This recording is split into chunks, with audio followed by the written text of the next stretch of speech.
Hi hello ಎಲ್ರಿಗೂ ನಮಸ್ಕಾರ. Welcome back to my YouTube channel.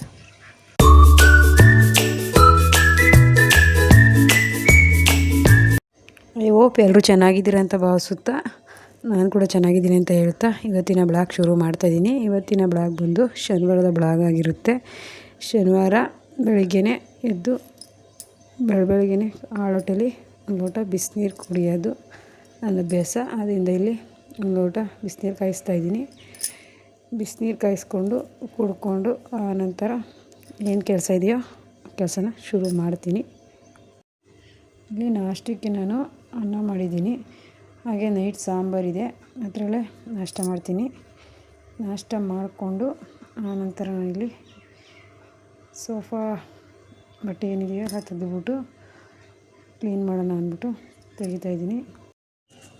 ಇದು ಹಬ್ಬದ ಕ್ಲೀನಿಂಗ್ ಅಂತ ಹೇಳ್ಬೋದು. ಹಬ್ಬಕ್ಕೋಸ್ಕರ ಪ್ರತಿಯೊಂದು ಬೆಡ್ಶೀಟ್ ಆಗಿರ್ಬೋದು, ಹಾಗೆ ಸೋಫಾ ಕವರ್ ಆಗಿರ್ಬೋದು, ಸೋಫಾ ಬಟ್ಟೆಗಳಾಗಿರ್ಬೋದು, ಹಾಸಿಗೆ ಕವರ್ಗಳಾಗಿರ್ಬೋದು, ಈ ರೀತಿ ಪ್ರತಿಯೊಂದು ಅಚ್ಚುಕಟ್ಟಾಗಿ ಕ್ಲೀನ್ ಮಾಡ್ಕೊಳ್ಳೋವಂಥದ್ದು ನಮ್ಮ ಹಿರಿಯರು ಮೊದಲಿಂದನೂ ಕೂಡ ನಾಡ ಮಾರಮ್ಮನ ಹಬ್ಬ ಮೊದಲು ಮಾಡೋ ಅಷ್ಟರಲ್ಲೇ ಇದೆಲ್ಲ ಕ್ಲೀನಿಂಗ್ ಕೆಲಸ ಮಾಡ್ಕೊತಾಯಿದ್ರು.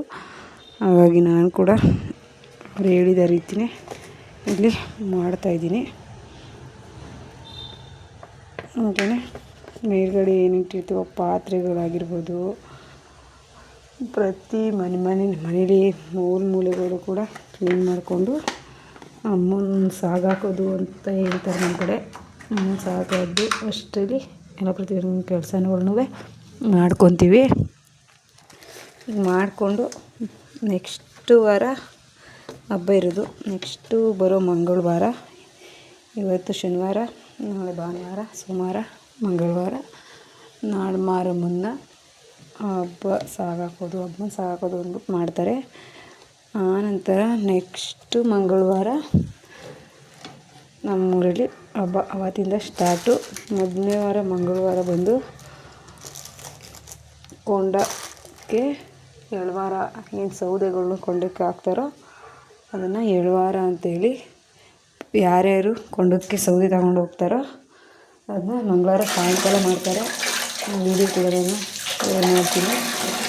ಎಷ್ಟು ಸೌದೆ ಕೂಡ ಬರುತ್ತವೆ ನಮ್ಮೂರಿಗೆ, ಎಷ್ಟು ಕೊಂಡಕ್ಕೆ ಎಷ್ಟು ಸೌದೆ ಹಾಕ್ತಾರೆ ಅನ್ನೋದನ್ನ ಇವತ್ತು ನಾನು ವೀಡಿಯೋ ಮಾಡ್ತೀನಿ. ಹಾಗೆಯೇ ಬುಧವಾರ ಕೊಂಡ ಅವನ್ನೆಲ್ಲ ತಗೊಂಡೋಗಿ ಬೆಂಕಿ ಹಾಕಿ ಫುಲ್ಲು ಇದು ಮಾಡಿ ಬುಧವಾರ 12 ಗಂಟೆ ಅಷ್ಟರಲ್ಲಿ ಕೊಂಡ ಮಾಡ್ತಾರೆ.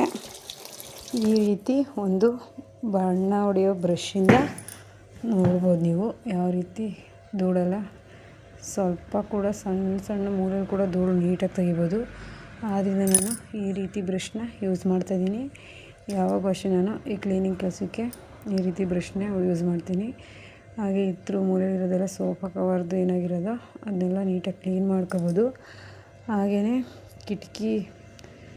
ಕಿಟಕಿಗಳ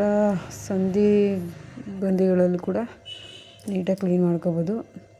ಆದ್ದರಿಂದ ಈ ಬ್ರಷ್ನ ಇಟ್ಕೊಂಡಿದ್ದೀನಿ ನಾನು. ಇದರಲ್ಲಿ ಈ ರೀತಿ ಕ್ಲೀನ್ ಮಾಡ್ತಾಯಿದ್ದೀನಿ. ಹಾಗೆ ಕಿಟಕಿ ಕೂಡ ಕ್ಲೀನ್ ಮಾಡ್ಕೊತೀನಿ. ಕಿಟಕಿ ಮೊದಲೇ ಕ್ಲೀನ್ ಮಾಡಿದೆ, ಅದು ನಮ್ಮ ಮನೆ ರೋಡ್ ಸೈಡ್ ಇರೋದ್ರಿಂದ ಎಷ್ಟೇ ಕ್ಲೀನ್ ಮಾಡಿಕೊಂಡ್ರು ಸ್ವಲ್ಪನಾದ್ರೂ ಧೂಳು, ಒಂದು ದಿನದ ಮಟ್ಟಿಗೆ ಸ್ವಲ್ಪನಾದ್ರೂ ಧೂಳು ಇದ್ದೇ ಇರ್ತದೆ.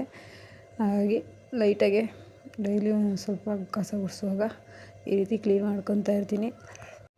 ಈ ರೀತಿ ಡೈಲಿ ಸ್ವಲ್ಪ ಕ್ಲೀನ್ ಮಾಡ್ಕೊಳ್ಳೋದ್ರಿಂದ ನಮಗೆ ಮನೆ ಯಾವಾಗೂ ಕ್ಲೀನಾಗಿರ್ತದೆ. ಆದ್ದರಿಂದ ನಾನು ಕ್ಲೀನ್ ಮಾಡ್ತಾಯಿದ್ದೀನಿ. ಹಾಗೆ ಈ ಸೋಫಾ ಬೆಡ್ ಏನಿದೆಯೋ ಅದರಿಂದ ತೆಗೆದುಬಿಟ್ಟು ಡೈಲಿ ಕ್ಲೀನ್ ಮಾಡೋಕ್ಕಾಗಲ್ಲ. ಆದ್ದರಿಂದ ಸ್ವಲ್ಪ ಇಲ್ಲಿ ಧೂಳು ಜಾಸ್ತಿನೇ ಇದೆ. ಹಾಗೆ ಬ್ರಷಲ್ಲಿ ಇದನ್ನು ಕೂಡ ಕ್ಲೀನ್ ಮಾಡ್ಕೊತೀನಿ. ಹಾಗೆಯೇ ಈ ರೀತಿ ಬಟ್ಟೆ ಅಂತಿದ್ದೀನಿ, ಬಣ್ಣದ ಬ್ರಷಿಂದ ಎಷ್ಟು ಹೆಲ್ಪ್ ಇದೆ ನಿಜವಾಗ್ಲೂ ನಾನು ಅಂದ್ಕೊಂಡಿರಲಿಲ್ಲ ಈ ರೀತಿ ಇಷ್ಟು ಯೂಸ್ಬಲ್ ಇದೆ ಅಂತ. ಬ್ರಷ್ನ ನಮ್ಮ ಮನೆ ಬ್ರಷ್ ಪೇಂಟ್ ಮಾಡಿದಾಗ ತರಿಸಿಟ್ಟಿದ್ದು, ಅದನ್ನು ಈ ರೀತಿ ನನ್ನ ತಲೆಗೆ ಬಂದಾದಮೇಲೆ ಈ ರೀತಿ ಕ್ಲೀನ್ ಮಾಡ್ತಾಯಿದ್ದೀನಿ. ಹಾಗೆಯೇ ಈ ಬ್ರಷಿಂದ ಕಿಚನ್ ವಾರ್ಡ್ರೋಬ್ ಕೂಡ ನಾನು ಇದರಲ್ಲೇ ಕ್ಲೀನ್ ಮಾಡ್ಕೊಬೋದು ನೀಟಾಗಿ. ಇಲ್ಲಾಂದರೂ ಒಂದು ವಾರದಿಂದ ಕ್ಲೀನಿಂಗ್ ಕೆಲಸಕ್ಕೆ ಇದು ಜಾಸ್ತಿನೇ ಹೆಲ್ಪ್ ಆಗಿದೆ ಈ ಬ್ರಷ್, ಬಣ್ಣವಡೆ ಬ್ರಷ್ಷು. ನೀವು ಕೂಡ ಇದ್ದರೆ ಇದೇ ರೀತಿ ಬ್ರಷ್ಷಿಂದ ಈ ರೀತಿ ಸಣ್ಣ ಸಣ್ಣ ಧೂಳನ್ನ ತೆಗೆದು ನೋಡಿ, ನಿಮಗೆ ಅನ್ನಿಸ್ತದೆ ಇಷ್ಟು ಯೂಸಬಲ್ ಆಗಿದೆ ಇದು ಅಂತ. ಹಾಗೆಯೇ ಕ್ಲೀನ್ ಮಾಡಿಕೊಂಡು ಈ ಬೆಡ್ನೆಲ್ಲ ಹಾಗೆ ಸೆಟ್ ಮಾಡ್ತಾಯಿದ್ದೀನಿ. ಇದು ಇಟ್ಟಿರ್ತೀನಿ, ಅವೆಲ್ಲ ವಾಶ್ ಮಾಡಿಕೊಂಡು ಆನಂತರ ಪಿಲ್ಲೋ ಕವರ್ನ ಹಾಕ್ಬಿಟ್ಟು ಇಡ್ತೀನಿ. ಅಲ್ಲಿವರೆಗೂ ಹಾಗೆ ಇರಲಿ ಅಂದ್ಬಿಟ್ಟು ಈ ರೀತಿ ಸೆಟ್ ಮಾಡ್ತಾಯಿದ್ದೀನಿ. ಹಾಗೆಯೇ ಇದನ್ನೆಲ್ಲ ಮುಗಿಸ್ಕೊಂಡು ಎಲ್ಲ ಬಟ್ಟೆಗಳನ್ನೆಲ್ಲ ವಾಶ್ಗೆ ಹಾಕಿದೆ. ಈ ಬಟ್ಟೆಗಳೆಲ್ಲ ಈಗ ಜಾಲಿಸ್ಕೊಬೇಕು. ಹಾಗೆಯೇ ಇಲ್ಲಿ ಸ್ವಲ್ಪ ಬಟ್ಟೆಗಳು ಇದ್ದಾವೆ, ಇವು ಕೂಡ ವಾಷಿಂಗ್ ಹಾಕಬೇಕು. ಅವು ತೆಗೆದುಬಿಟ್ಟು ಜಾಲಿಸ್ಬಿಟ್ಟು ನಂತರ ಇವನ್ನು ಸೇರಿಸ್ತೀನಿ. ಹಾಗೆ ನಾನಿಲ್ಲಿ ಟೆರೆಸ್ ಮೇಲೆ ಬೆಳಗ್ಗೆ ಮಕ್ಕಳೆಲ್ಲ ಸ್ಕೂಲ್ ಕಳಿಸ್ಬಿಟ್ಟು ಒಂದೆರಡು ಬೆಡ್ಶೀಟ್ ಕೂಡ ಹಿಂಡಿ ಹಾಕಿದ್ದೀನಿ. ಯಾಕೆ ಅಂದರೆ ಮಳೆ ಇರೋದ್ರಿಂದ ಒಂದೇ ದಿವಸ ಎಲ್ಲ ಬೆಡ್ಶೀಟು ಕೂಡ ಹಾಕ್ಬಿಟ್ರೆ ಹಾರದೇ ಹೋದರೆ ಆಮೇಲೆ ಸ್ಮೆಲ್ ಕೂಡ ಬರ್ತವೆ. ಆದ್ದರಿಂದ ಒಂದು ಎರಡೆರಡು ವಾಶ್ ಮಾಡ್ಕೊಳ್ಳೋಣ ಅಂದ್ಬಿಟ್ಟು ಹಾಕಿದ್ದೀನಿ. ಹಾಗೆಯೇ ಟೆರೆಸ್ ಮೇಲೆ ಕೂಡ ಒಂದು ರೂಮ್ ಇದೆ. ಆ ರೂಮು ಸ್ವಲ್ಪ ದಿವಸದಿಂದ ಬಾಡಿಗೆಗಿದ್ದಾಗಂತ ಅವರೇ ಕ್ಲೀನ್ ಮಾಡ್ಕೊತಾಯಿದ್ರು. ಇವಾಗ ಅವರು ಹೊರಟ್ಬಿಟ್ಟಿದ್ದಾರೆ, ಅವ್ರು ಊರಿಗೆ ಹೋಗಿದ್ದಾರೆ. ಬಾಡಿಗೆಯನ್ನು ಇರಲ್ಲ ಅವರು, ಎಲ್ಲ ಸಾಮಾನೆಲ್ಲ ತಗೊಂಡು ಹೋಗ್ಬಿಟ್ಟಿದ್ದಾರೆ. ನಾವು ಇದನ್ನು ಕೂಡ ಕ್ಲೀನ್ ಮಾಡ್ಕೋಬೇಕು. ಹಾಗೆಯೇ ಮೇಲ್ಗಡೆ ನಾಳೆ ಭಾನುವಾರ ಇರೋದ್ರಿಂದ ನಾಳೆ ಕ್ಲೀನ್ ಮಾಡ್ಕೊಳ್ಳೋಣ ಟೆರೆಸ್ಸು ಮತ್ತು ಟೆರೆಸ್ ಮೇಲೆ ರೂಮೆಲ್ಲ ಕ್ಲೀನ್ ಮಾಡೋಣ ಅಂದ್ಬಿಟ್ಟು ಹಾಗೆ ಬಂದು ಇಲ್ಲಿ ಕಸ ಗುಡಿಸಿರಲಿಲ್ಲ, ಹಾಗೆ ಕಸ ಗುಡಿಸ್ಕೊಂಡೆ. ಈಗ ಬಂದು ಟೈಮು 1 ಗಂಟೆ ಆಗಿದೆ. ಅಷ್ಟರಲ್ಲಿ ಸ್ಕೂಲಿಂದ ಮಕ್ಕಳು ಕೂಡ ಬಂದರು. ಹಾಗೆಯೇ ವೋಟಿಂಗ್ ಲಿಸ್ಟ್ ಫಾರಮ್ ಕೂಡ ಕೊಟ್ಟಿದ್ದಾರೆ. ಇದರಲ್ಲಿ ನನ್ನ ಹೆಸರು ಇಲ್ಲಿ ನನ್ನ ಆಧಾರ್ ಕಾರ್ಡೇ ಬರೆದ್ಬಿಟ್ಟಿದ್ದೀನಿ. ಬಟ್ ಮೇಲ್ಗಡೆ 2002ರಲ್ಲಿ ಯಾರು ವೋಟ್ ಹಾಕ್ತಿದ್ರೋ ಅವ್ರದ್ದು ಲಿಸ್ಟ್ ಬರೀಬೇಕು, ಹಾಗೆ ಪೆಂಡಿಂಗ್ ಬಿಟ್ಟಿದ್ದೀನಿ. ಹಾಗೆಯೇ ಇದೆಲ್ಲ ಮುಗಿಸ್ಕೊಂಡು ಇಲ್ಲಿ ಕಿಚನ್ ಒಲೆ ಏನಿದೆಯೋ ಇದೆಲ್ಲ ನೀಟಾಗಿ ಶಾಂಪೂ ಹಾಕೋದ್ರಿಂದ ಗಮ್ ಅಂತ ಕೂಡ ಬರುತ್ತೆ, ಹಾಗೆ ಕ್ಲೀನಾಗಿರುತ್ತೆ. ಸಣ್ಣ ಸಣ್ಣ ಸೊಳ್ಳೆಗಳು ಆಗಾಗ ಮುಗ್ತಾ ಇರ್ತವೆ. ಅದರಿಂದ ಶಾಂಪೂ ಹಾಕ್ಬಿಟ್ಟು ನೀಟಾಗಿ ತೊಳ್ಕೊತಿದ್ದೀನಿ.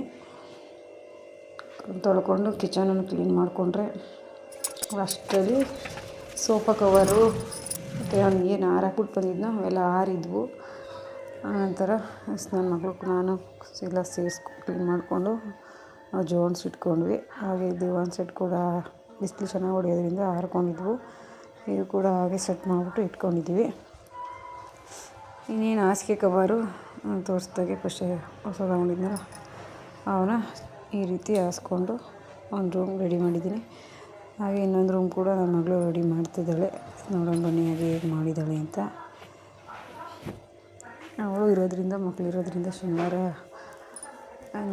ಭಾನುವಾರ ಇರ್ತಾರೆ. ಭಾನುವಾರ ಆಟ ಆಡೋದು ಸಿಗಲ್ರು, ಅದಕ್ಕೆ ಶನಿವಾರನೇ ಕ್ಲೀನಿಂಗ್ ಕೆಲಸ ಎಲ್ಲ ಮುಗಿಸ್ಕೊಳ್ಳೋಣ ಅಂತೇಳಿ ಮಾಡ್ಕೊಂಡ್ವಿ.